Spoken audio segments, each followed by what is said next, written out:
in Nigeria. It is interesting to note that these laws are very similar amongst several jurisdictions all over the world.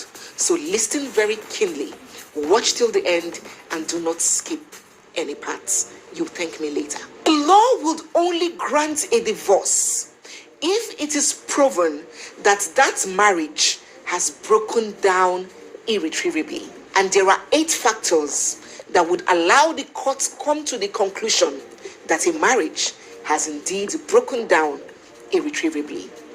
1.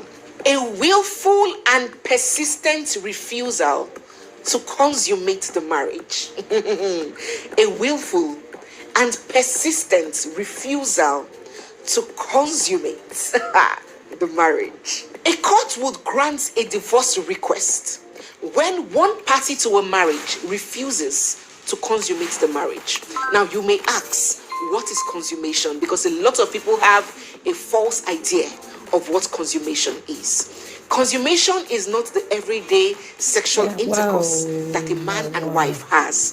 That is not consummation. Consummation is the first act of sexual intercourse after the marriage. I often hear people say, oh, the woman refused to go to bed with her husband, the man can sue, she refused to consummate the marriage, but they have 4 kids. No, that marriage has very well been consummated. He can't come under this ground.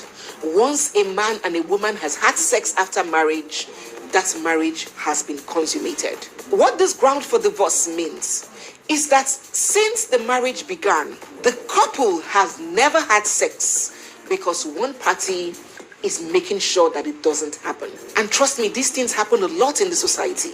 Maybe due to diabolism, ritualism, due to sexual preferences. Yes, you see many gay guys, they know their sexual preferences, but they would marry. And when they get into the marriage, they will refuse to touch their wives. That is an example where this ground can come to play. And note that there are 2 conditions for this refusal. One is that it must be willful. It must be deliberate. It must not be due to circumstances above that person's control. Like maybe weak erection. A man might be wanting to have sex with his wife, but the machine gun is not cooperating.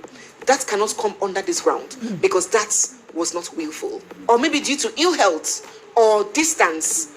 This makes that refusal unwillful. That is on the one hand. On the second hand, the law says that that refusal must be persistent. It must be continuous. It must be repeated. So if after the marriage someone tries once, twice, and the man or the woman says no, or maybe because of pain, for inexperienced people, you now run to court and say this person has refused to consummate, no. That refusal must be persistent. Meaning you have tried and tried and tried and tried for a period of time, and that person has still